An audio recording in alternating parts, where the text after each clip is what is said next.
The worst part is looking at this happy, beautiful boy and just thinking that like he will never be happy. Like, how can he be happy with this diagnosis? He'll never walk, he'll never talk, I'll never hear him say mama or I love you. He'll never chase friends, he'll never accomplish anything that any little kid wants, and how the future that we thought he had is not a possibility.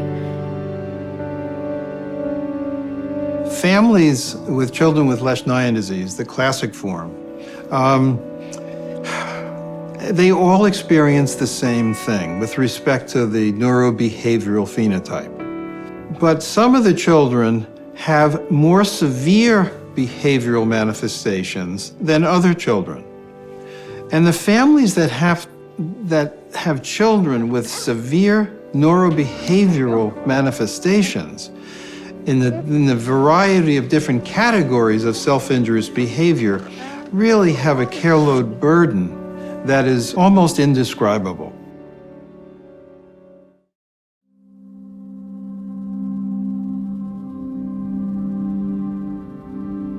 But even parents with children with mild forms of self-injurious behavior over the lifespan have tremendous responsibility in caring for their children. We have this notion of there's a culture of disability, and families, siblings, parents, grandparents, cousins, even neighbors of children with Lesch-Nyhan disease are all become part of this culture of disability. It impacts everybody.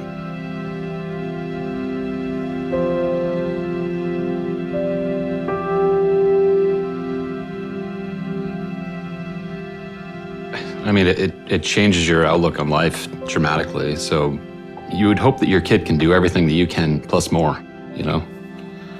And to have that taken away, it's tough.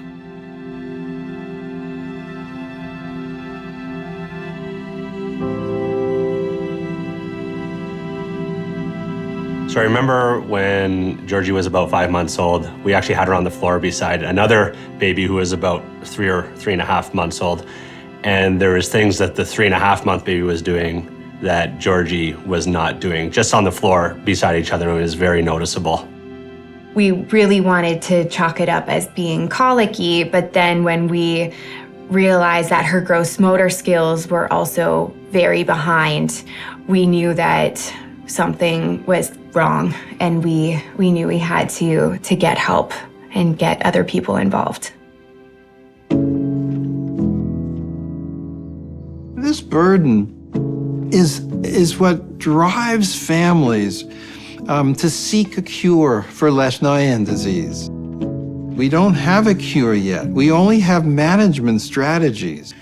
Can you imagine having a child who needs 24/7 care? The care load burden is just unfathomable. And I don't see how parents do it.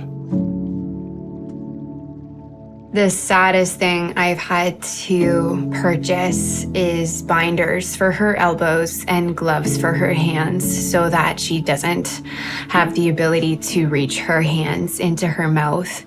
And we've already had discussions about full teeth extraction if she continues chewing her lips and cheeks.